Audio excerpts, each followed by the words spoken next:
itu sudah mendirikan taman baca itu di Lombok Timur, ya.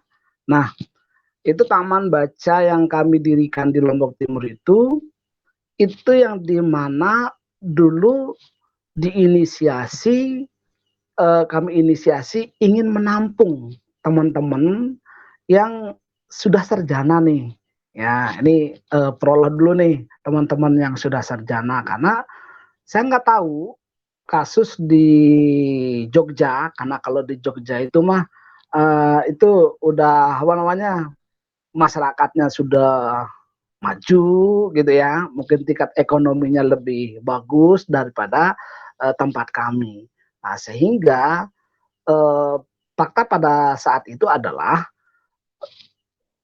itu sarjana yang sudah selesai itu banyak yang nganggur dari berbagai latar belakang pendidikan. Minta maaf dalam tanda kutip karena lowongan pekerjaan yang tidak banyak, akhirnya yang sarjana ekonomi pulang, wah kita kerja apa? Sarjana bahasa, berbagai spesifikasi ilmu pengetahuan. Nah, dari sebab itu kemudian saya melihat oh ini ada potensi. Nah, akhirnya apa namanya? Kami mendirikan sebuah forum taman baca yang di mana sarjana ekonomi itu kita membuatkan dia itu kegiatan di masyarakat dalam bentuk koperasi. Kemudian kalau apa namanya yang berbagai genre pengetahuan ya seperti misalnya dari eh, sarjana pendidikan gitu ya, dari beberapa pengetahuan dia ada pusat kegiatan belajar masyarakatnya. Nah, kemudian kalau yang secara komputer ada kursus komputer gratisnya. Ini Mas Faisal Alam itu ya udah ke taman baca kami tuh karena kebetulan dia apakah nyasar itu akhirnya sampai juga dia di taman baca Asyura Lombok Kreatif. Oke, itu sekelumit saja. Tetapi nanti pada materi ini sudah kami simpulkan.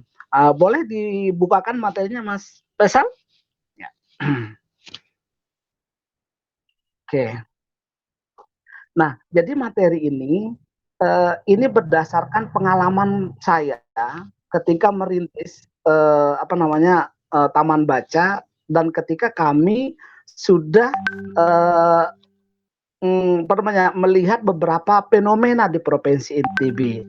Nah, pada saat ini mungkin kami tidak akan secara teori seperti apa sih apa namanya kegiatan yang dilakukan di masa pandemi ini untuk literasi.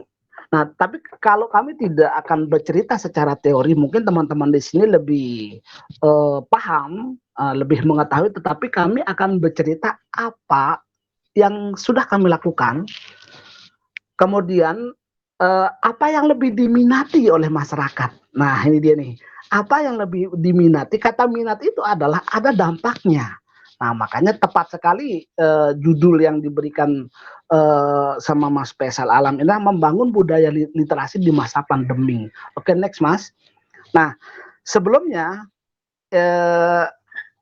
ketika membangun budaya literasi, ini prolog umum kali ini ya. Ini bisa kita dapatkan secara teorinya.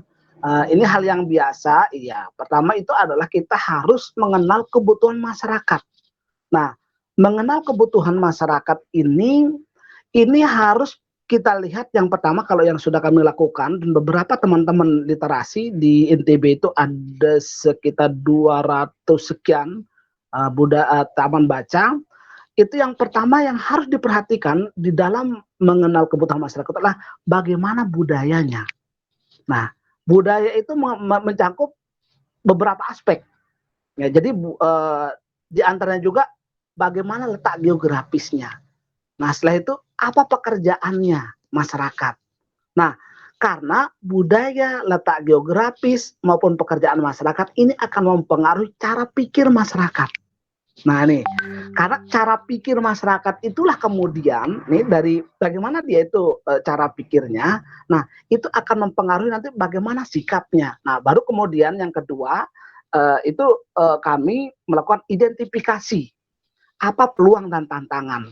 Nah, nah setelah kita melakukan identifikasi, yang dimana yang kita diidentifikasi bagaimana budayanya tadi, geografisnya, pekerjaannya, cara pikirnya, barulah kemudian kita menyusun roadmap, rencana aksi. Nah ini hal-hal yang teoritis dan ini biasa teman-teman lakukan.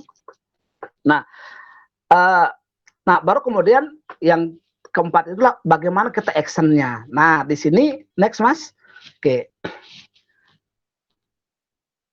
Ya, oke. Nah ini nih.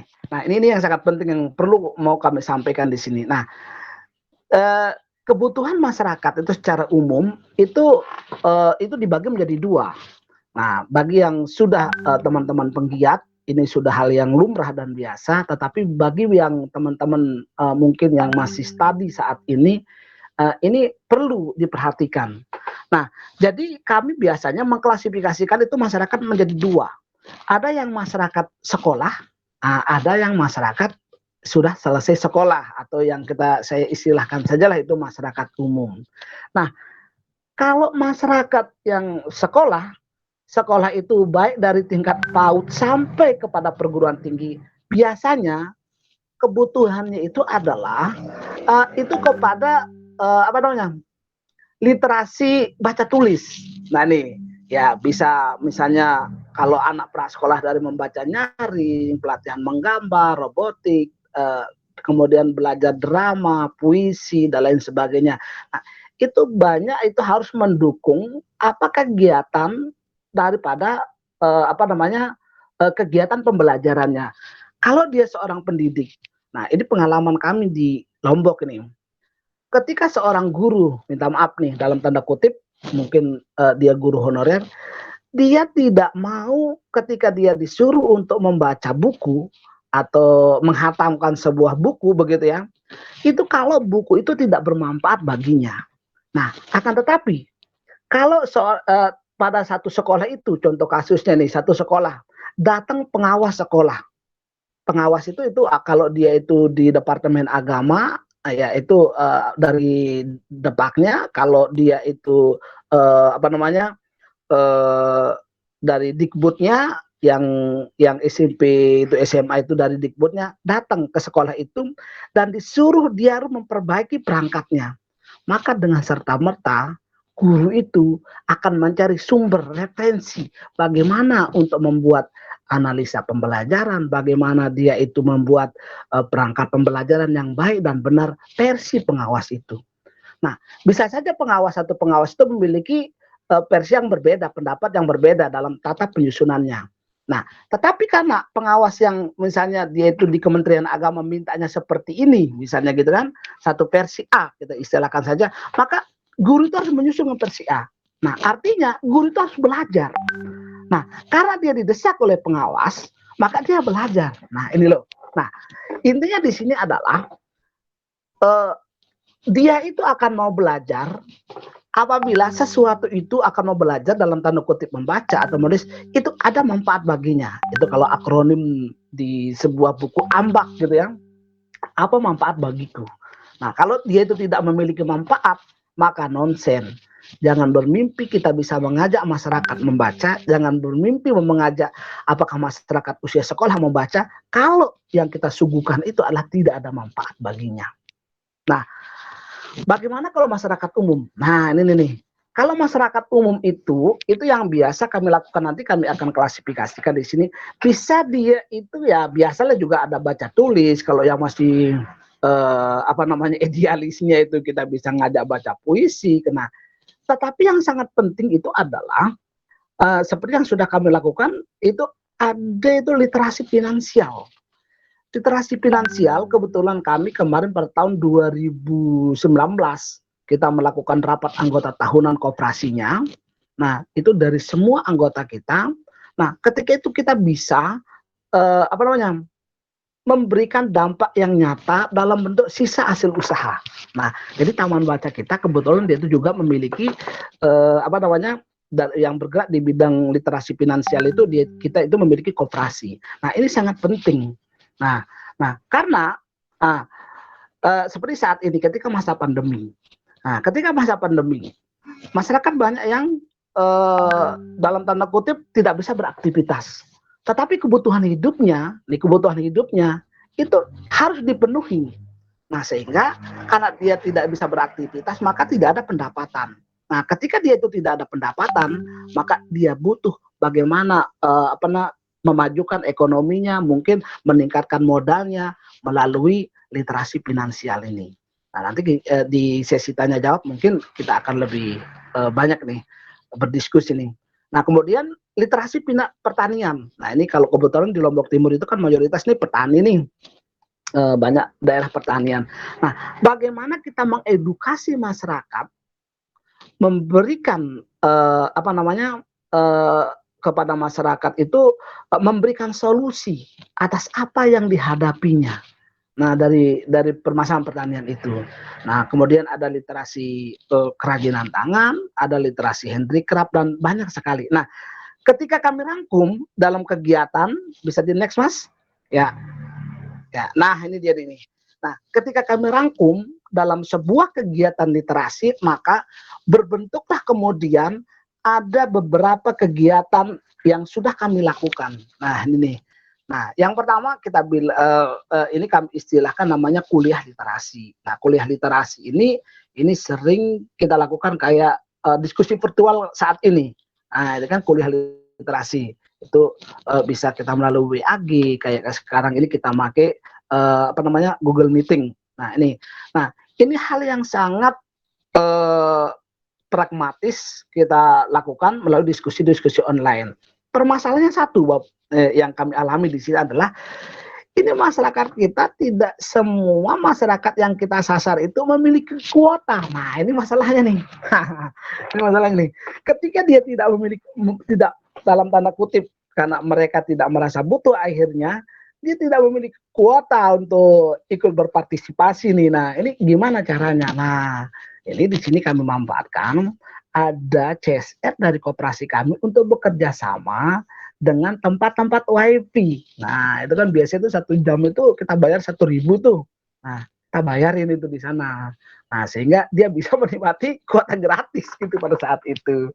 Nah, kemudian yang kedua itu tadarus komik. Nah, ini menarik nih. Kalau tadarus komik itu kami istilahkan itu adalah kalau Mas bisa juga itu tadarus puisi. Nah, membaca puisi atau itu punyanya istilahnya Mas Gong itu. Nah, tapi kalau Mas Golagong gitu. Nah, kalau kami tadarus komik ini itu setiap hari itu ada upgrade komik atau film Naruto lah setiap tapi sekarang ini yang di Trans 7 itu dia apa ya? Global ya Naruto itu ya. Nah, itu anak-anak pasti suka atau Upin Ipin. Nah, anak-anak pasti suka. Itu film bukan komik tapi ini nah, itu kita meminta anak-anak untuk menulis. Nah, ini nih apa yang dia tonton. Nah, kalau dia misalnya film Upin Ipin di TV itu di MNC itu apa yang dia tonton, bagaimana perjalanan itu ditulis kembali. Tetapi endingnya itu adalah kita memberikan hadiah kepada anak-anak. Nah, kemudian ini membuat peta mimpi. Nah, membuat peta mimpi itu kami bisa lakukan, tapi ini sebelum COVID ini, karena itu harus bertemu langsung dengan anaknya.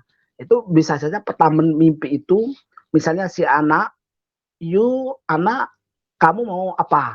Cita-citamu jadi apa? Nah, syarat untuk mencapai cita-cita itu kita buatkan itu di satu pohon. Nah, pohon itu kita tulis di sana di paling tinggi itu apa cita-citanya. Ini pohon paling tinggi. Nah, ini pohon panjang. Nah, apa cita-cita? Nah, untuk mencapai cita-cita ini kita buat namanya di ranting paling bawah. Ini kan banyak ranting nih. Nah, di ranting paling bawah ini baru dia naik ranting ke ranting lain apabila dia itu sudah membaca satu buku. Nah, jadi kalau sudah selesai membaca satu buku, naikkan lagi satu ranting. Makanya rantingnya kita buat banyak. Nah, sehingga sampai dia di 10 ranting saja, maka anak itu sudah bisa membaca 10 buku.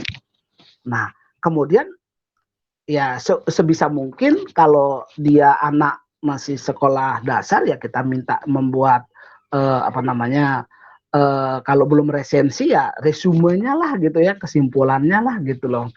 Nah, ini apa namanya membuat peta mimpi.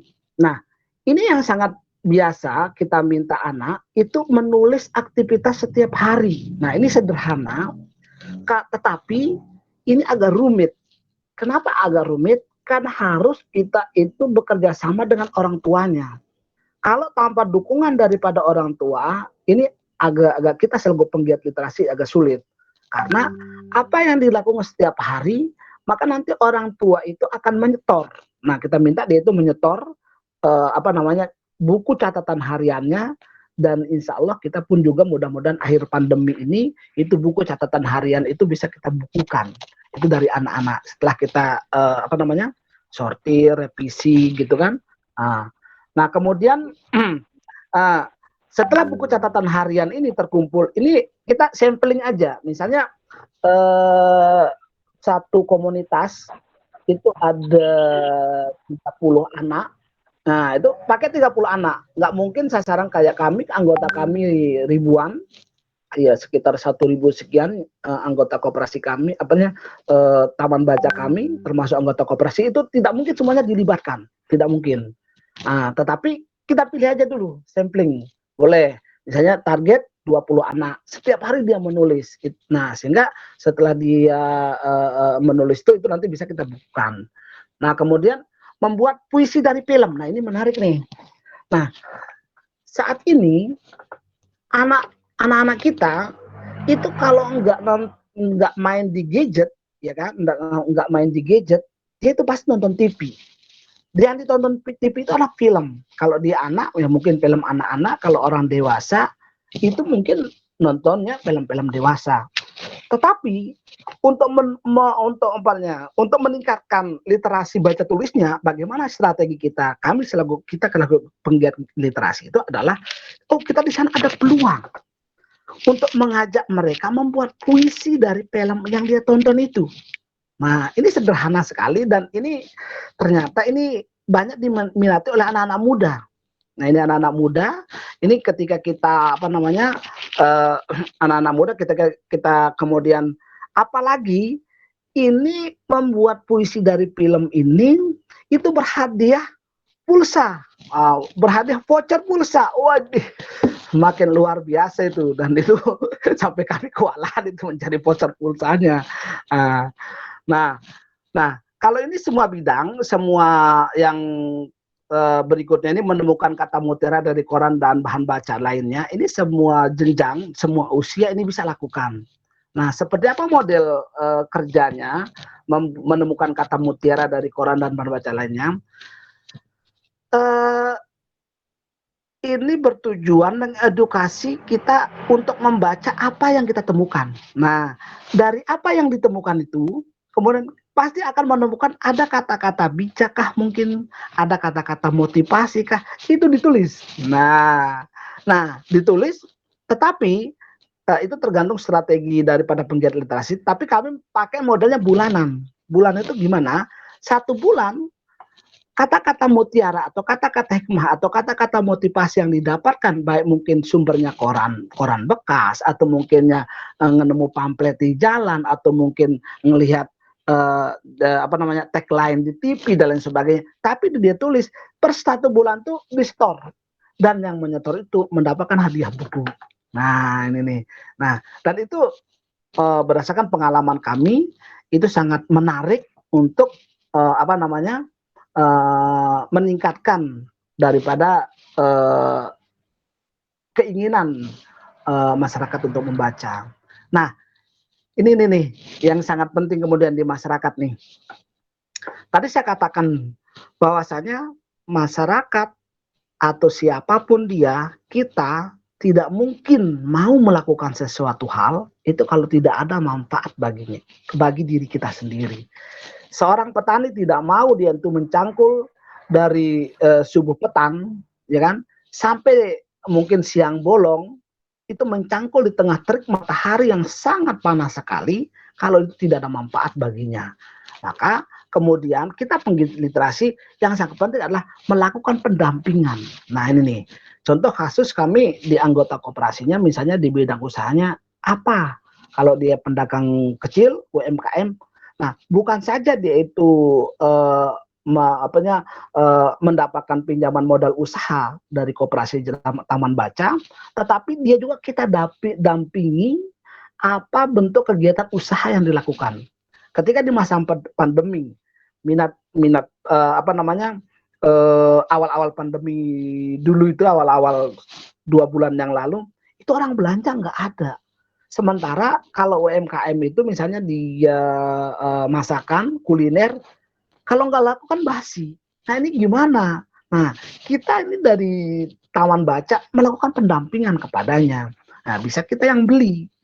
Itu alternatif itu awal-awal itu sambil kita mengedukasi bahwasanya oh ini higienis dan lain sebagainya.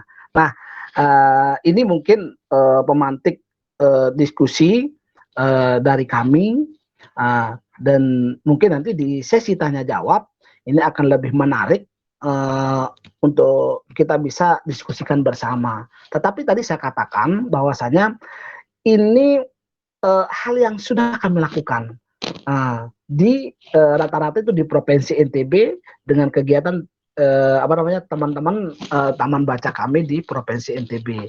Nah, kalau mungkin secara teori ini teman-teman lebih paham dalam hal itu. Tetapi kami di grassroots ini beberapa kegiatan yang sudah kami lakukan ini lebih menarik ini dan banyak peminatnya. Mungkin begitu Mas Faisal pengantar dari saya. Mungkin di sesi diskusi kita lebih banyak berdialog. Terima kasih.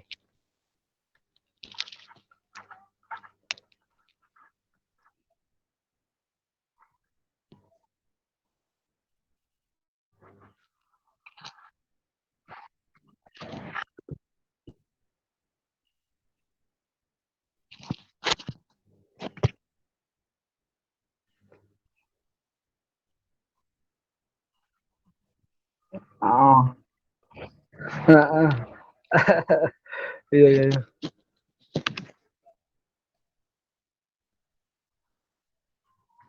Mm,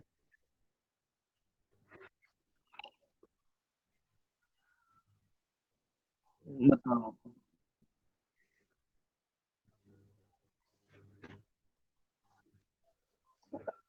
Mm, iya.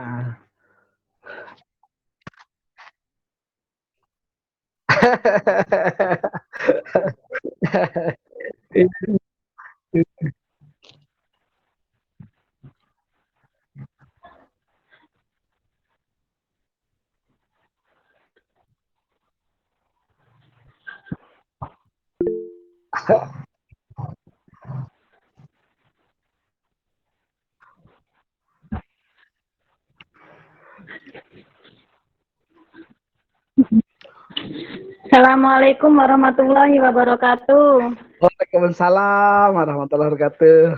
Ya. Terima kasih Pak atas waktunya. Saya seorang guru pendidikan agama Islam di sekolah dasar, Pak. Iya, iya, iya. Jadi saya sangat tertarik sekali dengan metode pembelajaran yang Bapak sampaikan tadi, contoh-contoh dari kegiatan-kegiatan yang kita laksanakan pada saat pandemi tadi. Ada beberapa pertanyaan dari saya, Pak. Mohon bantuan jawabannya. Iya, iya. Itu ketika saya memberi tugas lewat daring seperti ini jarak jauh, itu kan tidak semua orang tua punya fasilitas. Betul. Jadi betul. dari 9 siswa dalam satu kelas itu kemungkinan hanya 50%, kadang-kadang tidak sampai 50% yang mengikuti proses daring dalam satu kelasnya. Itu bagaimana cara menyikapinya? Yang kedua, ketika saya memberikan tugas kepada anak yang ikut daring, biasanya itu hasilnya bagus-bagus sekali, Pak. Sepertinya itu saya itu yang mengerjakan orang tuanya. Saya memberi contoh kata komik atau puisi atau mencari kata-kata mutiara itu sangat bisa dilaksanakan dan menyenangkan. Tapi saya berpikir kemungkinan nanti yang mengerjakan orang tuanya itu bagaimana Pak mengkondisikan.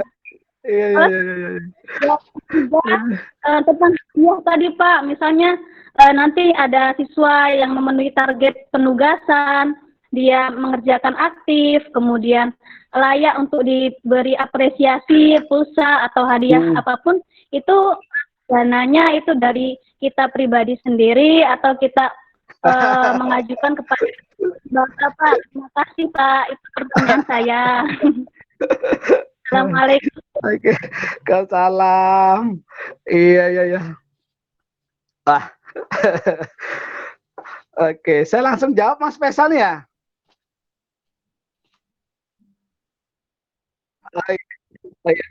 Wah, salam kenal Mbak ya. Ya. Wah, ini tugas ini pertanyaannya berat-berat ini. Iya. Nah, yang pertama nih, kalau tugas daring dari sekolah itu 50% yang mengerjakan. Nah, kalau di Jogja itu masih 50% Bu Guru nih. Nah, ini ustazah nih. Ustazah nih. Itu masih 50%. Di NTB bukan 50%. Dari 100 siswa, bukan 100, bukan nih. Dalam satu kelas itu misalnya ada 20 siswa, anakku itu hanya 5 yang mengerjakan. Berarti itu sekitar 2%. Itu masih mending. Nah, itu hanya 2 yang mengerjakan. Dari 5 yang mengerjakan dari 25 siswa. Bisa dibayangkan, Mbak, tingkat kesulitannya. Karena tadi ya memang pengaruhnya tadi kan bisa pengaruh lingkungan. Ya, yang utama sekali adalah pengaruh orang tuanya dan juga mungkin media yang tidak dimiliki. Ini mungkin kasus. Nah, permasalahannya adalah disinilah kami memberikan solusi dari taman baca. Nah, di sini makanya di masa pandemi ini taman baca itu lebih laris daripada sekolah. Nah, kenapa taman baca itu lebih laris daripada sekolah? Karena tadi anak-anak itu lebih merasakan ada bonus. Nah, ini ada bonus, ada yang apa ya? Ada penghargaan kalau bahasanya, ada mungkin ada hadiah lah yang bisa didapatkan. Sehingga, nah ketika kita memberikan kayak tadi misalnya menemukan kata-kata mutiara dari koran atau membuat puisi dari film, ada langsung reward yang diterima setelah dia buat. Nah ini nih, mungkin di sekolah, mungkin minta maaf nih, saran saya mungkin tinggal diedukasi mungkin sekolahnya, diberikan masukan, mungkin kita kasih hadiah. Minta maaf nih, saya kurang tahu juga nih, kan ada dana BOS nih, yang dana BOS itu tidak bisa diberdayakan untuk kegiatan pembelajaran daring. Nah saat ini kan pembelajaran face to face tatap muka ya nggak bisa, karena kayak kami saja di Lombok ini masih zona merah nih, nggak bisa. Makanya salah satu cara itu adalah memberikan reward. Nah, karena biasanya tadi saya katakan prinsip kita manusia adalah tidak bisa, tidak mau melakukan sesuatu kalau tidak ada manfaatnya. Nah, anak-anak dengan orang dewasa itu berbeda. Anak-anak manfaatnya yang dilihat itu adalah yang instan. Apa yang berwujud instan? Real, kayak tadi. Ada hadiah, nah, itu dilihat anak-anak. Berbeda dengan kita orang dewasa kan. Kalau orang dewasa ya mungkin pemikirannya ya masa depannya dan lain sebagainya. Nah, ini mungkin yang pertama. Nah, kalau yang kedua ini tadi hasilnya bagus-bagus. Nah, hasilnya bagus-bagus. Nah, ini gimana strateginya? Nah, ini kalau hal ini kami di sekolah mah kurang mengerti nih bagaimana untuk melakukan menganalisa kembali hasilnya itu menjamin mutunya bahwasanya itu dikerjakan oleh orang tuanya nih. Nah, itu kalau di sekolah kami sih kurang tahu karena kami kebetulan kan ini dari taman baca begitu. Jadi lebih menyentuh kepada apa namanya, kegiatan-kegiatan di taman baca. Nah, tetapi bisa juga mungkin ini kayak dibuat apa namanya, ada soal-soal jebakan. Nah, ini nih, soal-soal jebakan, yang soal-soal jebakan itu artinya apa ya, kalau bahasa pendidikannya saya kurang mengerti, tetapi dari materi yang misalnya dalam kurikulum itu, kalau pendidikan agama, kalau dia pendidikan agama itu, kita tahu tingkat materi itu tidak ada di pelajaran itu. Nah, itu deh. Tidak ada di pelajaran itu kita berikan kepada anak. Nah, kalau memang dia bisa jawab, Yosuf pasti nggak mungkin anak itu bisa jawab. Nah, mungkin seperti itu nih salah satu solusinya. Nah, yang menarik saya di sini nih. Ini dari mana nih kalau kita mau memberikan apa namanya, apresiasi atau hadiah kepada anak nih, dari mana dananya? Ya, kalau dari sekolah mah itu kan duitnya sudah jelas nih. Jadi bisa dibajetin dari mungkin saya tidak ngerti ya, mungkin bisa dari dana bosnya. Tetapi kalau dari taman baca, teman-teman yang di bagian taman baca, dia itu tidak memiliki dana. Karena teman-teman penggiat literasi di taman baca ini adalah teman-teman yang bergerak dari hati, ya, teman-teman yang bergerak dari cinta, teman-teman yang bergerak apa namanya, karena melihat satu prestasi kepada generasi emas atau keluarga kita, masyarakat kita di daerah sekitar, dan dia akan mendapatkan kehidupan yang lebih baik di masa depan, itu adalah satu kebahagiaan. Maka kita kemudian berbagai strategi, teman-teman, kayak kami kebetulan di Taman Baca Asuro Lombok Kreatif ini punya koperasi, yaitu pastilah CSR dari koperasinya. Tapi teman-teman terkadang yang tidak punya, kami mengedukasi mereka supaya memiliki kegiatan UMKM. Kegiatan UMKM itu yang bisa menghasilkan uang. Nah, kayak ada teman yang misalnya dia itu bisa melukis mural. Nah, itu kita bantu supaya itu bisa itu melukis mural. Nah, maka nanti sebagian daripada hasil upahnya, ya upah ya, melukis mural atau menjual lukisannya itu bisa dijadikan sebagai sumber daripada apa namanya, memberikan hadiah tadi. Nah, ini kalau yang taman baca. Nah, kalau yang sekolah ya mungkin intinya di sini mungkin adalah eh, ya berkonsultasi dengan pihak sekolah, dan insya Allah pihak sekolah pasti mau, karena tujuan pendidikan itu apalagi saat ini adalah sekolah kalau di NTB nih ya, di Lombok lah, saya nggak tahu kalau di Jogja karena sudah maju masyarakatnya, sekolah itu bisa kami katakan mereka bersaing. Ya, maka sekolah nanti yang akan menjadi sekolah favorit adalah yang bisa memberikan banyak alternatif. Nah, yang bisa memberikan banyak apa namanya, pilihan-pilihan, menu-menu pilihan. Nah, sehingga membuat anak itu lebih kompeten, lebih apa namanya, bisa bersaing dan bisa di tingkat nasional maupun daerah, tingkat daerah nasional maupun di tingkat internasional. Nah, yang bisa menjajakan apa kompetisi lebih, maka dia akan menjadi sekolah favorit.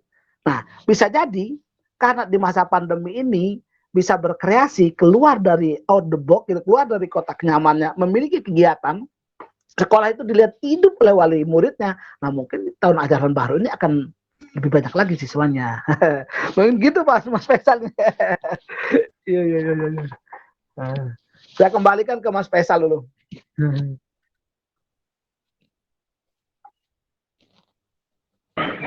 Ya, Bapak, terima kasih atas jawabannya. Saya jadi penasaran bagaimana cara tahapan-tahapan ketika saya ingin membentuk sebuah taman baca itu, langkah-langkahnya bagaimana saja. Jujur Pak, saya belum tahu. Terus gitu ya. apakah juga menggunakan protokol kesehatan seperti saat ini begitu? Bagaimana pembentukannya, terus langkah-langkahnya sampai bisa berjalan dan dapat menghasilkan sesuatu yang apa ya, yang kreatif begitu. Terima kasih Pak. Iya, ya, oke. Kalau di Jogja, saya ketua Taman Baca provinsinya Jogja itu namanya Mbah Heni. Itu nama taman bacanya itu adalah Mata Aksara. Nah, nanti di mata jenengan itu bisa main-main di mana ya, di Bantul ya Mbak Heninya, saya kurang tahu juga nih wilayahnya, tapi saya sering ketemu dengan ketua Taman Baca Provinsi, taman apa namanya, di Mbak Heni Mata Aksara. Nah, saya juga itu yang bagus kreatifnya itu di Siluk ya, apa yang jembatan edukasi. Itu taman bacanya sangat luar biasa, bisa menyulap jembatan menjadi sebuah taman baca tempat edukasi. Nah, jadi kalau di Jogja mau banyak nih teman-teman taman baca. Nah, terus bagaimana memulainya? Nah, taman baca itu ada dua bentuknya dalam kesimpulan kami. Yang pertama adalah taman baca yang mandiri. Mandiri artinya adalah dia bergerak melalui aktivitas sendiri tanpa membutuhkan legalitas dari pemerintah. Nah, yang kedua, taman baca yang bergerak kemudian membutuhkan legalitas dari pemerintah. Nah, legalitas dari pemerintah ini itu kan dari Dinas Pendidikan kabupaten kota setempat.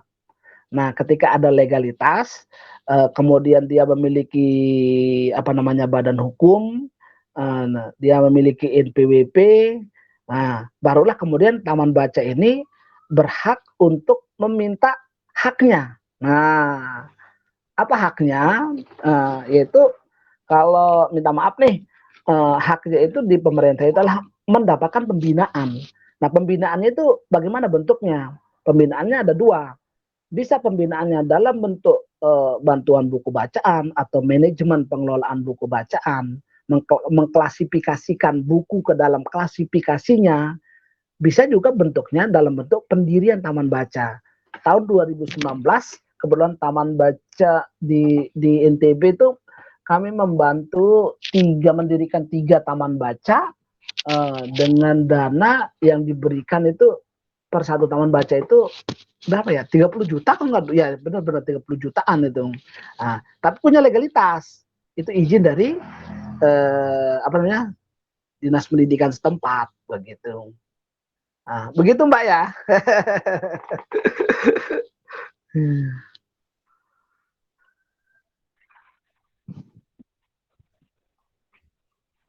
Ya, terima kasih, Pak. Baru tahu saya nih di Lampung, Lampungnya Lampung Tengah, Pak, masih pelosok.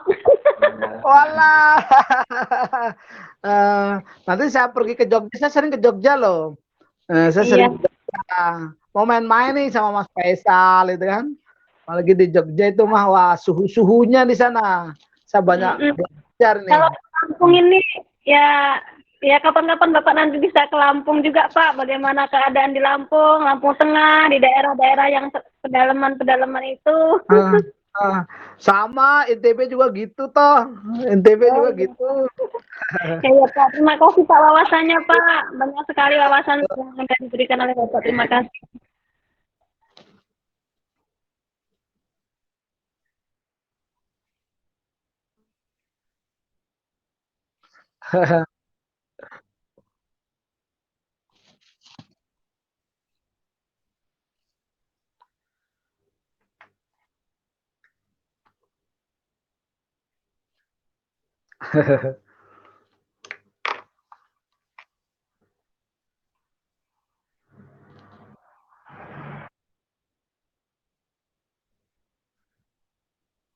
Iya.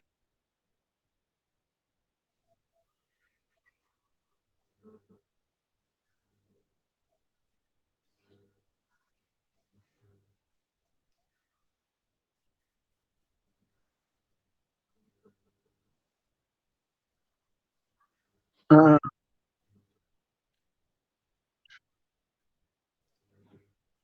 izinnya. Adaptasi. Iya, iya. Hmm, iya.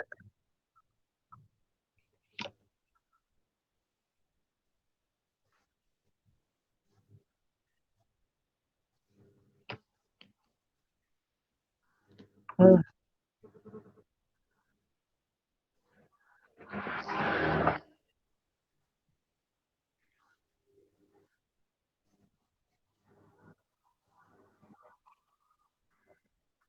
Iya. Mm,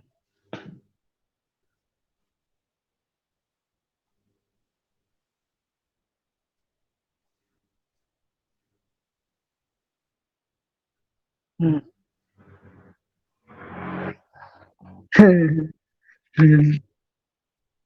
Mm,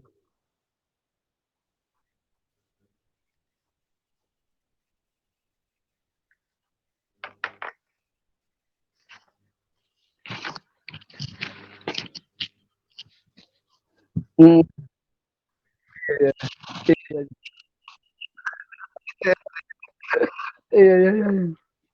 Oke, jadi begini nih, yang pertama yang perlu kita pahami itu adalah eh, tujuan daripada kita membuat taman baca. Tujuan taman baca itu adalah membuat masyarakat literat. Nah ini ya, masyarakat literat itu ada banyak caranya, bukan ansih dia membaca buku. Nah ini nih, kita terkadang sering terpasung pada persepsi kita berhasil dalam tanda kutip mengajak masyarakat berliterasi apabila dia itu mau membaca dan menulis. Nah, itu mungkin kurang tepat karena literasi dasar itu ada 5 kan? Itu literasi dasar itu ada 5. Yang pertama literasi baca tulis, yang kedua literasi finansial, yang ketiga literasi numerasi, yang keempat literasi digital, yang kelima literasi budaya. Apa ya? Literasi apa ya? Eh, lupa saya. Punya ada 5. Nah, yang pertama itu adalah literasi baca tulis. It's okay memang mengajak masyarakat membaca, menulis itu hal yang substansi. Tetapi ingat, bukan berarti tolak ukur keberhasilan daripada sebuah taman baca itu ketika dia mau membaca. Tidak. Karena ada literasi finansial, ada literasi numerasi, ada literasi digital. Saat ini anak-anak itu sedang doyan main Mobile Legend, sedang doyan main game. Dan itu tidak bisa kita nafikan karena sekarang ini adalah kan zaman milenial. Berbeda dengan kami yang lahir tahun 70-an, itu zamannya kolonial. Di kolonial itu artinya uh, belum ada handphone. Tapi kalau sekarang zaman milenial ini, ya anak-anak mungkin masih bayi aja sudah di-setelin handphone, gadget. Dia di-setelin apa namanya musik, apa namanya solawat kalau yang muslim ya, apa namanya suara apa namanya tartil, Al-Qur'an gitu. Tapi medianya gadget. Jadi mereka sudah dari kecil bayi aja udah diperkenalkan gadget. Maka tidak bisa dinafikan kemudian ketika dia usia apa namanya sekolah SD, dia apa namanya harus berdekatan dengan gadget. Maka di sanalah seni kita selaku penggiat literasi, kita tidak mungkin menyuruh dia lepas gadget ada ajan, oh nggak mungkin. Lepas gadget baca buku dulu lari dia. Tetapi coba edukasi dia dengan minta melalui gadget tulis apa namanya dari gadget itu apa yang dia mainkan. Nah, ini kan kita mengajak mereka menulis, melatih mereka menulis. Is okay mungkin aturan tata bahasanya mau dia seperti apa, tapi dia sudah menulis. Apa kalau dia Mobile Legend di sebelah mana dia bisa nembak musuhnya, di sebelah mana mungkin dia ketemu, dia turun tangga berapa kali, dia ganti baju berapa kali rompinya gitu kan, suasananya perform daripada medan yang ditempuhnya seperti apa sehingga bisa sampai ke satu titik yang diingin tuju. Mungkin dia naik mobil, mungkin menggunakan media helikopter atau itu minta ditulis. Nah, tetapi lagi-lagi nih, ketika kita minta menulis kalau dia anak-anak, ya kalau tidak ada apresiasi yang kita berikan mungkin dalam bentuk hadiah kecil, nah ataupun mungkin yang lebih kreatif lagi, nah itu kita bisa apa namanya nih seperti yang sudah dilakukan oleh teman-teman apa namanya uh, membuatkan akun di level yang lebih tinggi lagi. Nah kalau kamu sekarang nih misalnya ini kan di level apa saya tidak ngerti karena saya tidak pernah main itu, tapi anak saya lihat. Tapi kalau kamu mau menulis ini, maka kamu saya kasih akun ini yang levelnya lebih tinggi lagi. Dia akan tertantang. Nah, kenapa? Karena akan mendapatkan akun yang levelnya lebih tinggi lagi. Nah, intinya di sana adalah kita sebagai penggiat literasi, dia menulis. Maka secara tidak sadar, dia sudah kita latih dia itu untuk menulis. Nah, mungkin begitu Mas Faisal nih. Iya, iya, iya.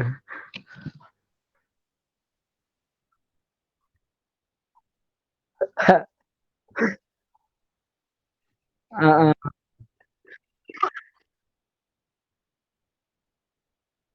uh, mm, mm.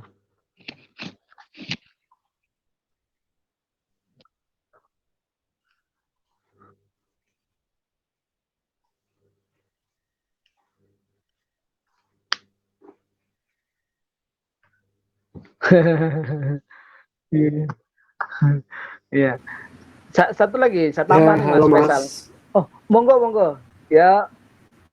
Ya, Assalamualaikum warahmatullahi wabarakatuh, Pak. Waalaikumsalam warahmatullahi wabarakatuh. Alhamdulillah bisa bergabung kembali yang kedua kalinya, Pak. Nama saya Herman, Pak. Saya mau bertanya terkait dengan membangun budaya literasi di tengah pandemi begini. Kalau seandainya literasi, kan tadi Bapak menyebutkan macam-macam literasi itu kan ada 5, salah satunya ada baca tulis sama literasi digital. Lalu Iya. bagaimana menerapkan terkait dengan pendidikan penguatan karakternya, Pak? Ah, PPK-nya di kegiatan ah, literasi seperti ini. Sedangkan kan kita pembelajaran kita kan daring. Kita tidak iya, tahu ketika anak disuruh membaca apakah anak itu membaca betul. betul. Ketika anak Atau diberikan literasi digital mereka benar-benar mm, dipakai gitu mm, kan. mm, Nah, mm. bagaimana penerapannya terkait dengan pendidikan penguatan karakternya, Pak? Itu aja, Pak. Terima Betul. kasih. Assalamualaikum warahmatullahi wabarakatuh. Iya, ya. Wah, ini luar biasa nih. Betul-betul ini apa namanya pengalaman Pak Pak Mas ya atau Pak ya Pak Herman ya Muhammad Herman ya. Oke, ini kita berbicara tentang karakter ya. Karakter itu kan etos. Karakter itu muncul itu kalau secara teorinya minta maaf nih, monggo nanti dilengkapi ya. Karakter itu adalah hasil daripada kebiasaan yang dilakukan.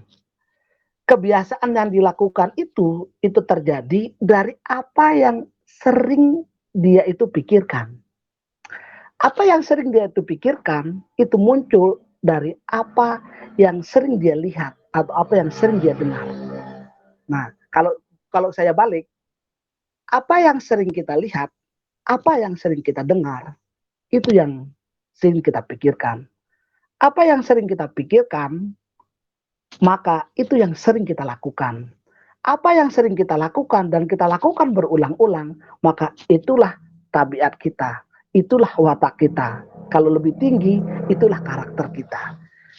Seorang anak dikatakan pelit, karena dia itu sebenarnya bukan pelit, cuma jarang ngasih saja. Kalau misalnya dimintakan uang sama temannya, dimintakan jajan, dia tidak mau ngasih. Tapi kita sebut pelit. Atau mungkin dia tuh suka berbohong, kamu kita sebut berbohong, padahal dia tidak berbohong mungkin, cuma menyembunyikan saja. Atau mungkin dia itu sering mengalihkan ucapannya. Sehingga karakter itu yang menempel. Nah, sekarang kalau kita berbicara bagaimana membangun karakter melalui literasi digital. Nah, di sini lagi-lagi kalau nggak salah saya baca itu bahwasanya ada yang disebut dengan nama kalau di pembelajaran itu home visit ya, itu kunjungan kepada wali murid. Nah, kunjungan kepada wali murid itu kan itu bisa dilakukan dalam waktu normal. Tetapi kalau dalam masa pandemi ini ya mungkin kita nggak bisa. Nah, tetapi kalau kami di apa namanya di taman baca, nah kami tidak tahu nih kalau di apa namanya kalau di sekolah formal nih. Tapi kalau kami di taman baca, kami percayakan kepada anak yang biasa sebagai anggota taman baca kami, kita mengedukasi dia untuk mencari apa yang dibutuhkan di dalam YouTube.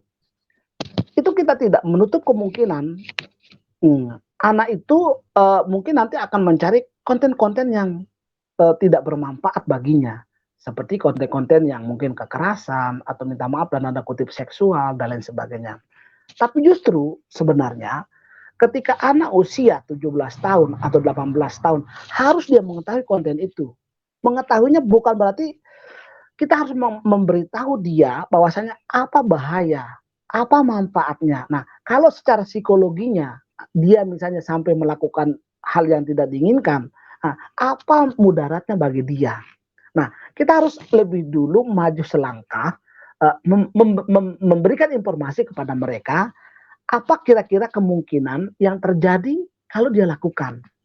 Nah, ini kalau berbicara tentang kemungkinan negatif daripada literasi digital. Karena anak kecil ketika masih berusia 4 bulan atau 1 tahun, anak kecil itu pasti dia itu akan melihat pisau atau melihat api, itu pisaunya dipegang. Apinya mau dimakan.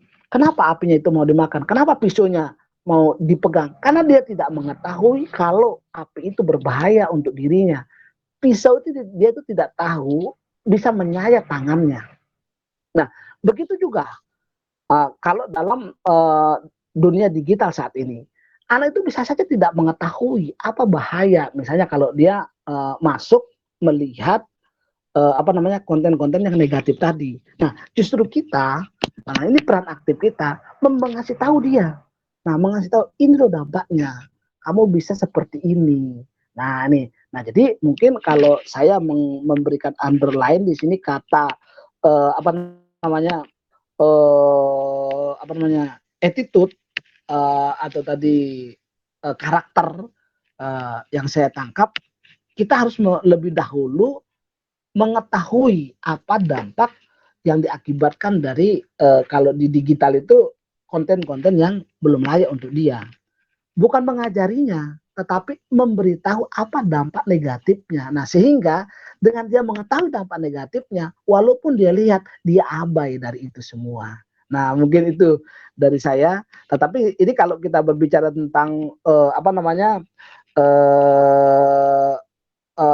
tadi karakter itu luas banget nih, kata karakter itu sendiri. Nah, tetapi seperti tadi, kita melahirkan dulu kepada anak itu berdasarkan pengalaman kami, karena karakter itu muncul dari apa yang sering dilihat dan apa yang sering didengar. Karena apa yang sering dilihat dan apa yang sering didengar itu yang akan dia ucapkan, itu yang dia akan lakukan.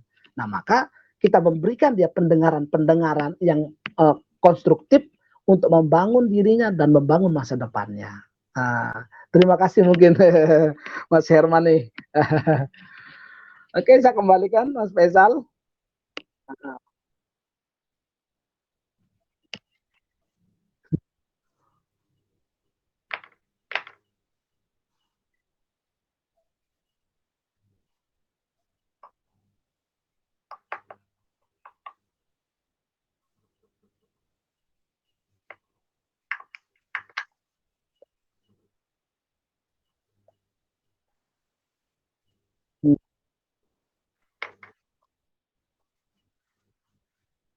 Betul.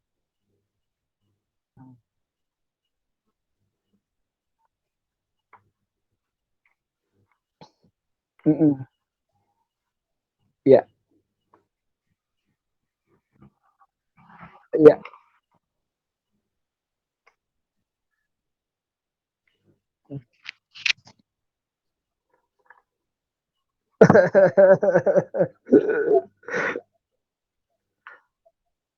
Betul. Mm-mm.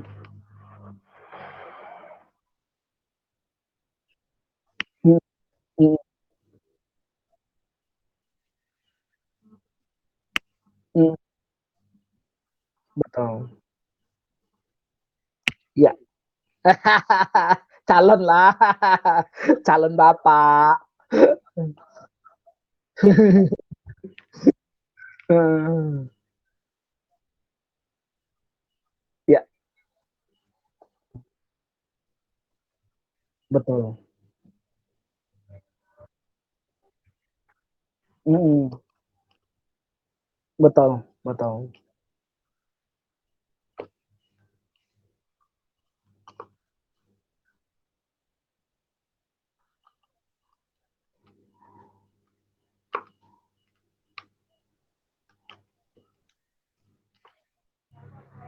Oh.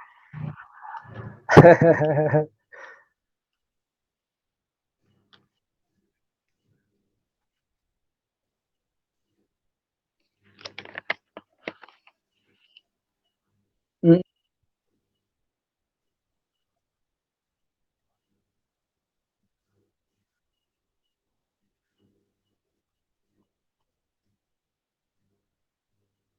betul,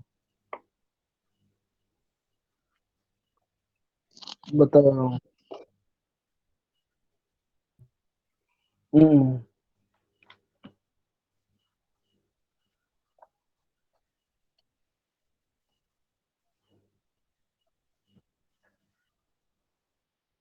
mm, mm,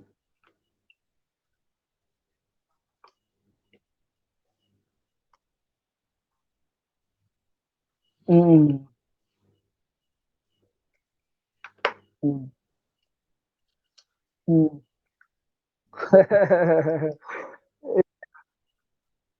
Iya,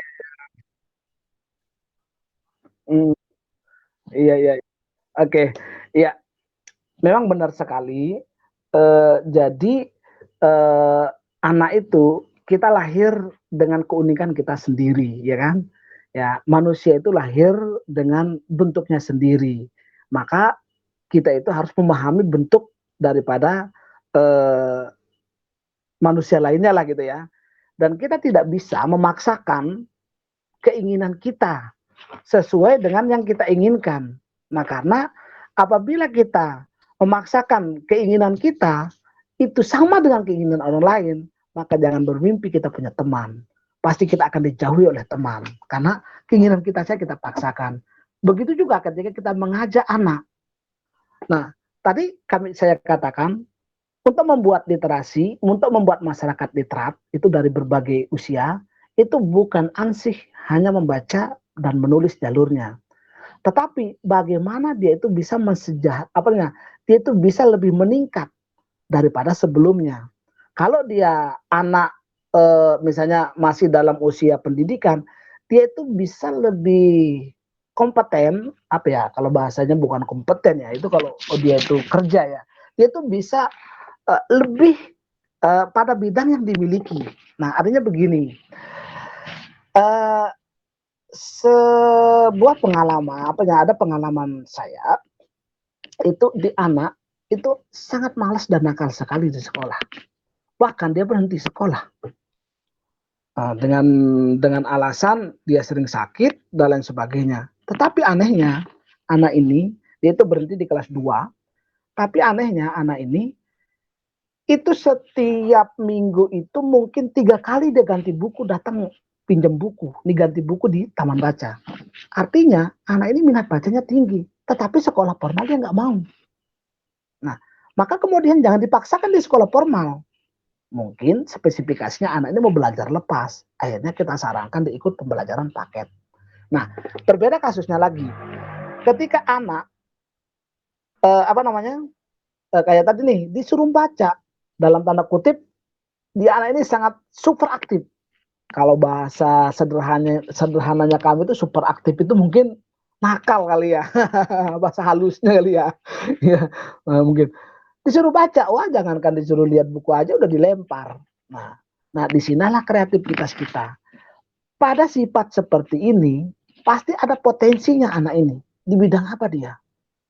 Nah, karena banyak kasus anak seperti itu mungkin dia bidang potensinya menggambar, mungkin potensinya melukis, mungkin robotik, mungkin dia itu potensinya itu apa namanya? Oh, apa ini bisa nih lari. Nah, contoh kasus saja nih, itu juara lari eh, apanya 100 meter estafet ya, bukan yang dari Lombok itu. Si siapa namanya? Lari 1000 meter ya. Zuhri ya, lupa ya, Zuhri. Itu tahu di sekolahnya, minta maaf ya. Nah, ini sebagai pembelajaran. Itu di sekolahnya disebut badu. Badu itu kalau bahasanya kita dijelasin sama gurunya, dia tidur nggak ngerti-ngerti. Temennya dijelasin 1 kali cepat ngerti, 2 kali nggak ngerti, 3 kali jelasin ngerti. Dia sampai 3 kali, dia 4 kali belum ngerti-ngerti. Ini nih. Tetapi ada seorang gurunya, akhirnya dia apa? Males dia belajar. Tapi ada guru olahraganya, ibu gurunya melihat dia potensinya kalau pelajar olahraga larinya cepat banget. Nah, karena dia potensi ini, dilatih dia lari dan memang benar dia bisa mewakili Indonesia di tingkat internasional ini kan. Nah, inilah makanya kita terkadang minta maaf nih dalam tanda kutip, termasuk kami di Lombok,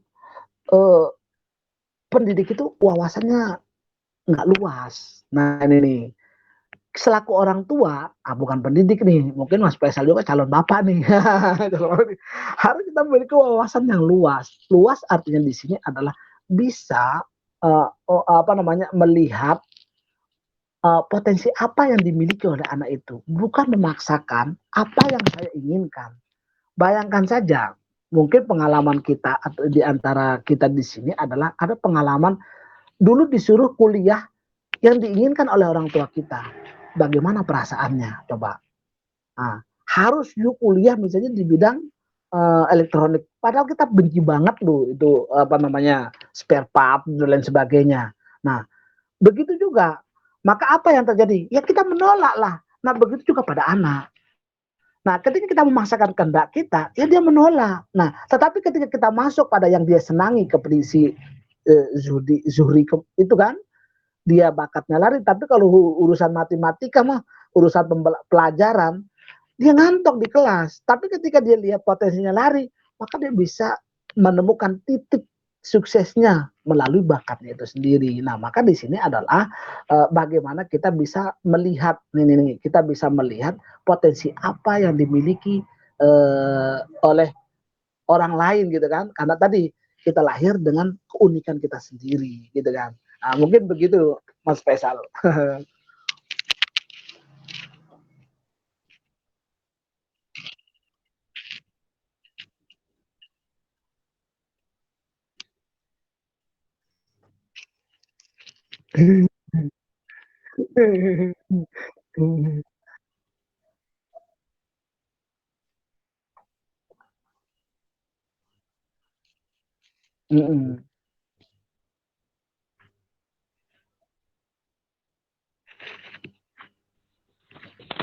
Assalamualaikum warahmatullahi. Waalaikumsalam. Wah, Ibu Guru. Izin bertemu lagi ya Pak. Monggo Ibu Guru. Sebelumnya terima kasih, tadi saya tertarik sekali dengan penggalian potensi anak Pak.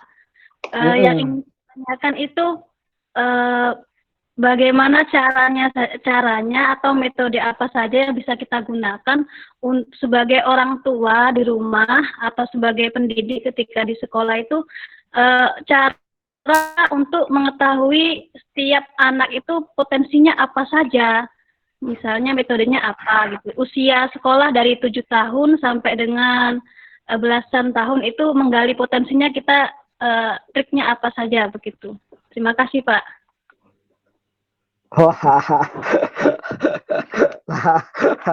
Wah, ini Ibu Guru nih semakin mendalam nih pertanyaannya nih. Oke.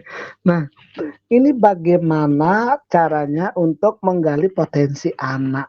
Wah, kalau secara teorinya mah saya kurang kurang paham nih secara teori menggali potensi. Tetapi secara pengalaman yang sudah kami lakukan, ini kan pengalaman yang sudah kami lakukan, Yang pertama itu adalah kalau berdasarkan pengalaman yang sudah kami lakukan di Taman Baca, kebetulan Taman Baca kami mengelola pendidikan anak usia dini juga. Kemudian kami juga menerima anak-anak yang privat kayak kursus-kursus gratis, kayak kami membuka kursus gratis komputer, kursus gratis bahasa Inggris gitu kan di Taman Baca kami. Nah, di sini kami berprinsip kepada akronim AMBAK tadi. Akronim AMBAK tadi itu adalah apa manfaat bagimu. Nah, ketika anak itu tertarik pada sesuatu yang mungkin kita tidak melihat ada tertarik pada sesuatu hal, maka di sanalah potensinya anak itu. Nah, contoh kasus, misalnya anak itu seorang anak dulu sebelum di Taman Baca kami tidak memiliki alat musik, kami belum memiliki satu seni musik, tetapi kami sudah mulai belajar ini bagaimana mendongeng, bagaimana kemudian bermain teater kepada anak-anak. Tetapi ketika kita mengasih teori kepada anak ini, dia nyanyi-nyanyi. Nah, kita melihat, oh berarti anak ini kalau dia belajarnya nggak suka, tapi kalau nyanyinya paling suka. Akhirnya kita sarankan dia masuk di sanggar, untuk olah suara. Dan ternyata ketika dimasuk di sanggar olah suara itu, dia tuh betul-betul menemukan bakatnya gitu loh. Nah, artinya di sini adalah apa yang sering dilakukan oleh anak itu, maka itu menunjukkan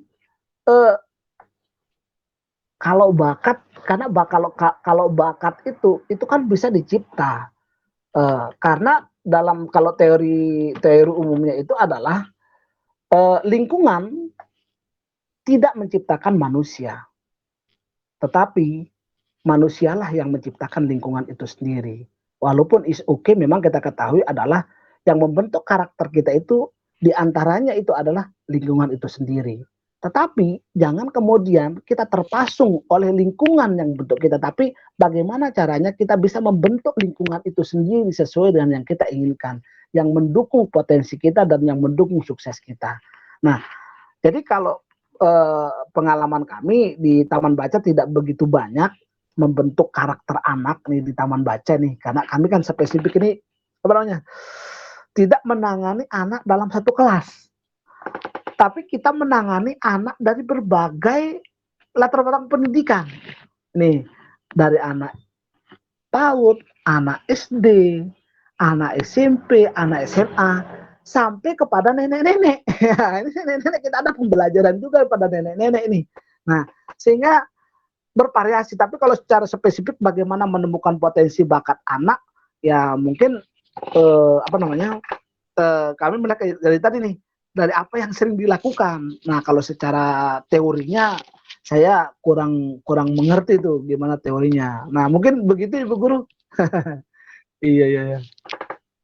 Iya Pak, baik, terima kasih Pak. Minta maaf nih, kurang memuaskan ini. Kalau teorinya mah kurang. Iya, iya, iya.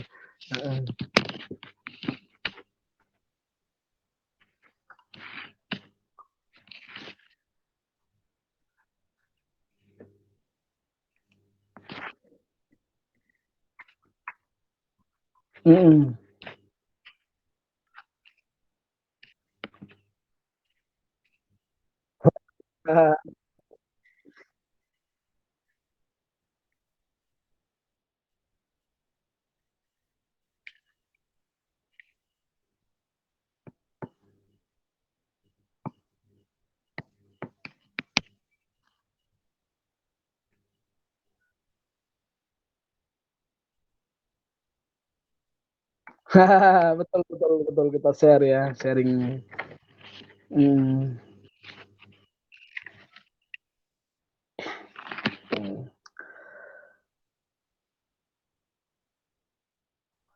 Iya.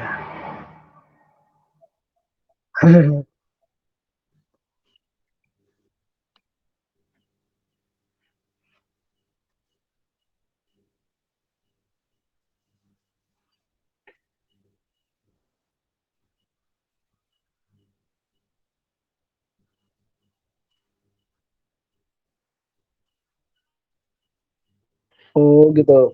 Oke oke. Kalau legalitas itu kan kalau teman-teman nih mau mendirikan taman baca nih. Nah, bagaimana untuk mendapatkan legalitas atau bahasanya itu izin operasional. Nah, izin operasional itu dengan kita mengajukan proposal. Itu proposalnya ke apa namanya? eh nih apa namanya? Dinas pendidikan, dinas pendidikan dan kebudayaan apa namanya di kabupaten kota masing-masing. Nah, jadi dari dinas eh, pendidikan dan kebudayaan itu kemudian nanti survei. Nah, tetapi saat ini itu ada permen yang mengatur, saya nggak tahu di Jogja, bahwasanya sekarang izin itu tidak dikeluarkan oleh apa namanya dinas pendidikan lagi, tapi dikeluarkan oleh eh, Sintab, itu perizinan satu atap. Nah, itu regulasi itu tergantung apa namanya daerah setempat. Nah, tetapi kami di Lombok Timur yang kemarin saya sih kurang tahu sekarang. Yang kemarin tuh masih mengeluarkan izin dari dinas kabupaten kota. Nah, kesempatan ini yang bisa dipakai oleh teman-teman untuk mengajukan izin kalau mau dia itu apa namanya mendapatkan izin. Nah, seperti saya katakan tadi, kalau seperti di Jogja itu ketua forum taman bacanya itu Mbak Heni itu nama taman bacanya Mata Aksara. Tahun 2019 itu di sana 2019 ya, 18 kali. Ya, benar-benar itu diadakan residensi. Residensi itu adalah kumpulnya semua penggiat literasi di sebuah taman baca, di satu taman baca yang ditunjuk oleh Kemendikbud, yang di mana taman baca ini itu mendapatkan legalitas, sudah mendapatkan legalitas, kemudian kumpul untuk menyusun buku yang 5 literasi dasar tadi. Yang kemarin itu mereka menghasilkan, mereka kumpul dan menyusun buku. Nah, dari mana itu anggarannya? Yaitu dari Kemendikbud itu yang membiayai itu. Nah, tetapi intinya dulu adalah apa namanya? Ada izinnya dari Dinas Pendidikan Kabupaten Kota. Nah, tetapi kalau urusan izin itu gampang. Mengeluarkan izin apa namanya? Mendapatkan izin itu gampang. Tetapi yang agak apa namanya? Hmm, sulit itu adalah bagaimana kebertahanan daripada taman baca itu sendiri. Dan taman baca yang bertahan itu adalah taman baca teman-teman yang bergerak dari diri hatinya sendiri. Nah, kalau eh, di Jogja itu yang saya tertarik itu yang sampai saat ini saya belum ketemu itu yang jembatan education iya jembatan edukasi yang di Siluk ya. Itu dia bisa menyulap jembatan yang tidak produktif menjadi tempat edukasi, menjadi tempat pembelajaran. Mas siapa namanya? Mas Kurkuat itu ya, kalau nggak salah. Nah, itu bisa berlanjut dan bisa saya lihat karena dia berlatar belakang dari seorang seniman pelukis mural, saya lihat itu di media sosial karena saya belum ketemu, tapi dia bisa mensulap, merubah jembatan yang angker tadi ini gitu kan menjadi tempat edukasi. Nah, jadi intinya adalah kalau mau mendapatkan izin taman baca itu saya rasa gampang, tetapi bagaimana keberlanjutan. Dan satu hal yang berdasarkan pengalaman kami di taman baca itu adalah melalui taman baca ini satu untuk penggiat literasi dia itu bisa selalu upgrade pengetahuannya. Yang kedua, kalau memang betul-betul dikelola dengan profesional melalui taman baca itu, dia itu bisa melakukan berbagai kegiatan. Dalam tanda kutip, seperti kami melalui taman baca, kami ada koperasi. Maka ada beberapa orang yang bisa hidup dari koperasi itu. Dan ada 500 anggota koperasi yang bisa menerima manfaat daripada taman baca itu sendiri yang sekarang alhamdulillah karena kebetulan taman baca kami itu adalah koperasinya di bidang koperasi syariah berbasis Islam, koperasi syariahnya, maka dia bisa mendapatkan pembiayaan sampai 6 juta satu orang anggota, dan tanpa ada agunan, tanpa disurvei, tanpa ada agunan, dan kalau dia terlambat nyetor tanpa ada apa namanya denda, kena denda lagi, nggak ada. Karena apa? Basisnya apanya, tujuan utama adalah membantu, tetapi ada konsekuensinya kalau dia bisa terlambat dan lain sebagainya, tapi bukan dalam bentuk finansial. Dan yang kedua, kita pengelola taman baca, minta maaf dalam tanda kutip, kita pun juga bisa hidup dari sana. Nah, hidupnya bukan berarti dengan buku, tapi dengan kreasi yang kita lakukan itu kita bisa apa namanya, ya intinya kita bisa hidup, dan hidup juga sejahtera, karena kan sejahteranya itu dalam tanda kutip nih, sejahteranya itu dalam tanda kutip, itu kita bisa bahagia dan lain sebagainya tadi. Nah, mungkin seperti itu Mas Faisal.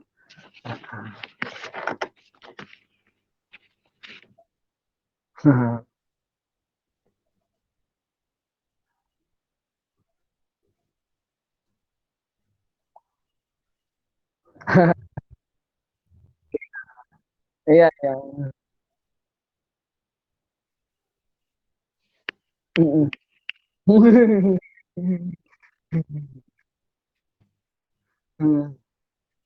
Betul, betul.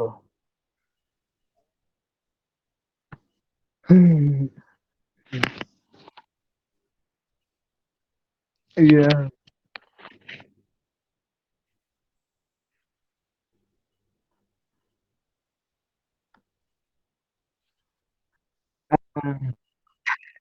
Oke, oke. Ya. Ya. Ini kebetulan di Lombok ini sudah jam 10 lebih 10 menit. Karena kan kita 1 jam lebih nih, ya kan? Selisih kita 1 jam lebih. Kita kan Wita itu 1 jam lebih. Nah, mungkin sebagai ya closing statement saya, ada sebuah tulisan yang mengatakan seperti ini. Kunci kehidupan itu adalah membuat sebanyak mungkin wilayah, mencoba sebanyak mungkin pintu, menggunakan sebanyak mungkin pendekatan yang diperlukan untuk menyelesaikan masalah.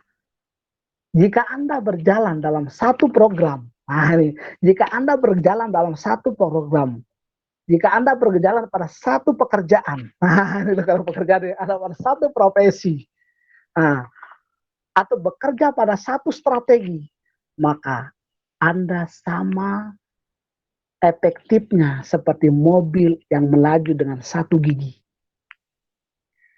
Nah, jadi kalau kita hanya di satu fokusnya, maka kita tidak ubahnya seperti mobil yang berjalan dengan satu gigi. Kalau dia tuh memakai gigi nih yang bukan metik nih. Kalau misalnya gigi satu aja, ya gigi satu ya pada waktunya giginya ya mobilnya akan aus sendiri.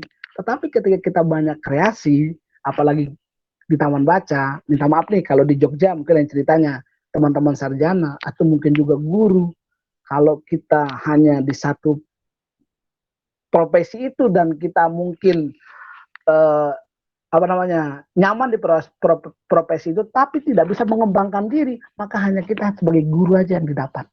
Tapi bagaimana kalau dia itu guru dan menulis? Nah, maka dia akan menjadi seorang penulis dan menjadi seorang guru. Bagaimana juga kalau dia itu guru dan juga gurunya itu adalah seorang kreator atau mungkin penulis naskah. Nah, kan lain ceritanya penulis novel. Maka bukan guru yang didapat. Nah, apalagi seperti kami penggiat literasi, maka tidak mungkin berjalan dengan satu pintu. Kuncinya di sini adalah kita harus kreatif. Terima kasih, mungkin itu Mas Faisal.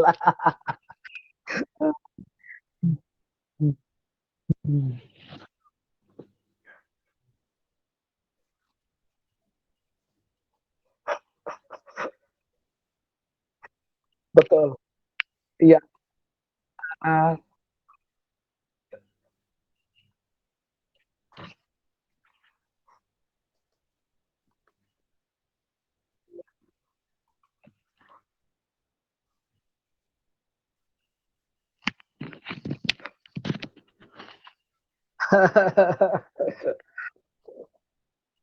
Oh, iya iya. Ini masih suasana apa namanya pandemi nih.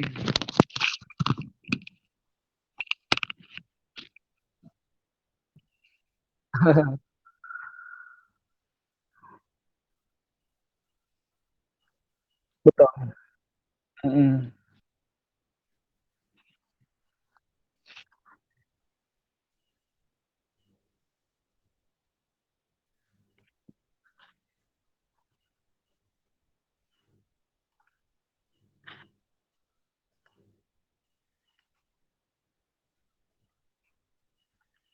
Oh.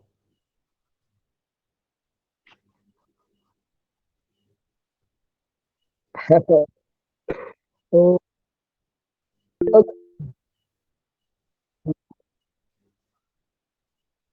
Ah, oh, wah luar biasa, betul. Wah luar biasa banget. Mohon maaf. Nggih. Ya, mungkin terakhir, saya terima kasih banyak dan kami mohon maaf atas, kekurangan yang kami sampaikan, karena kami kalau secara teori jauh dari cukup, karena kami hanya penggerak gitu ya, ya penggerak literasi. Mohon maaf dan terima kasih Mas Faisal Alam telah berkenan untuk saya mendapatkan pengetahuan di grup ini. Assalamualaikum warahmatullahi wabarakatuh.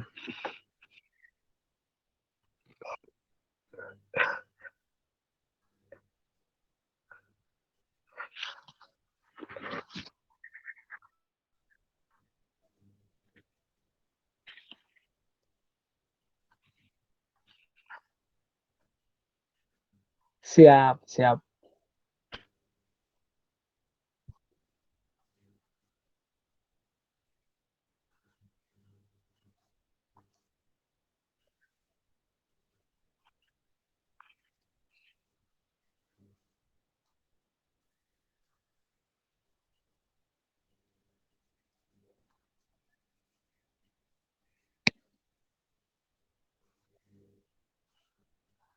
Hmm.